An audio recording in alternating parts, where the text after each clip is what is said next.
가수리 형제 자매 여러분 안녕하십니까? 오늘은 여러분도 모두 아시는 오륜교회를 한번 살펴보겠습니다. 오륜교회에서 작년 12월에 영상 제작팀장이 과로사를 했습니다. 이것을 은폐하려고 했다라는 뉴스가 최근에 여기저기에서 많이 나오고 있습니다. 그런데 문제가 오륜교회에서 2009년에도 부목사가 과로사한 일이 있었습니다. 회사도 아닌 교회에서 이런 일이 반복된다는 것이 참 희한하죠. 그만큼 일이 많은 것은 사실인 것 같습니다. 원래는 다니엘 기도회가 연 1회 정도 했던 행사였는데 이것이 사람들한테 인기가 많아지다 보니까 연중 행사로 바뀐 거예요. 그러니까 일의 양이 얼마나 많아졌겠습니까? 아무튼 안 된 일이지만 그것은 교회의 본질적인 면은 아니니까 그 부분은 법대로 하셔야 될 것 같고, 그래서 저는 오륜교회 다니엘 기도회의 신학적인 면을 살펴보겠습니다. 오륜교회의 다니엘 기도회가 신사도 운동과 관련이 있다는 문제 제기들로 여러 비판들이 쭉 있었죠. 그것이 사실이었고요. 그래서 오륜교회는 2022년에 교회의 정체성에 대해서 입장문을 밝혔는데 합동측이다 보니까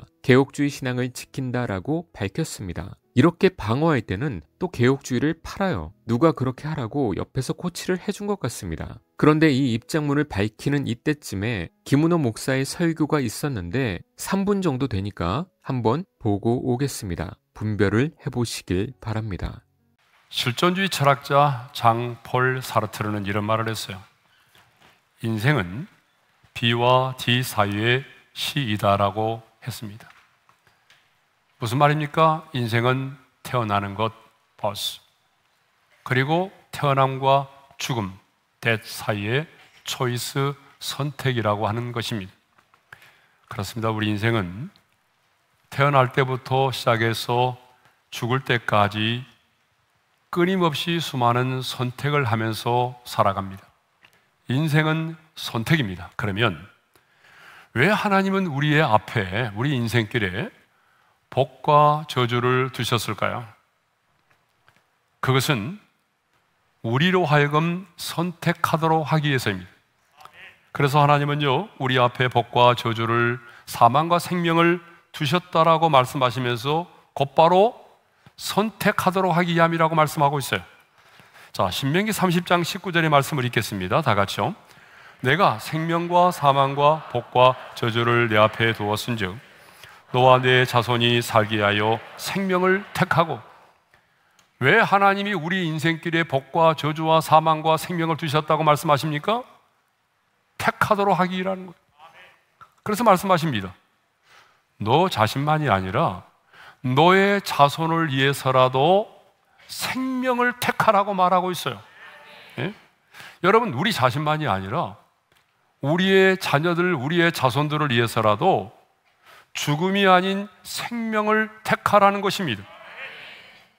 그러니까 우리는 매일매일 복을 택할 수도 있고 저주를 택할 수도 있고 생명을 택할 수도 있고 사망을 택할 수가 있는 것입니다. 그런데 선택할 수 있는 권한이 누구에게 있어요? 내게 있다는 거예요.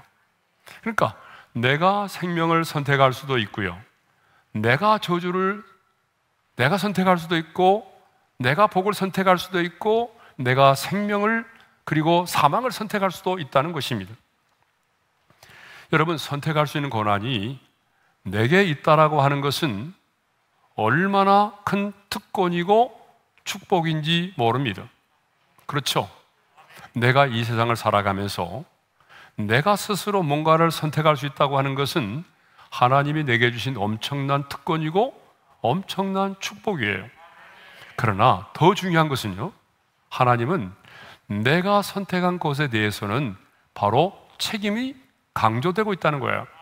내가 선택한 것에 대해서는 내가 책임을 져야 한다는 것입니다. 하나님은 우리를 로봇으로 만들지 않았습니다. 하나님은 저와 여러분을요, 꼭두각시로 짓지 않으셨습니다. 하나님은 우리에게 자유의 의지를 주셨습니다. 그러므로 우리는 입력된 어떤 프로그램에 의해서 움직이고 그 입력된 프로그램에 의해서 말하고 행동하고 결정하는 존재가 아닙니다.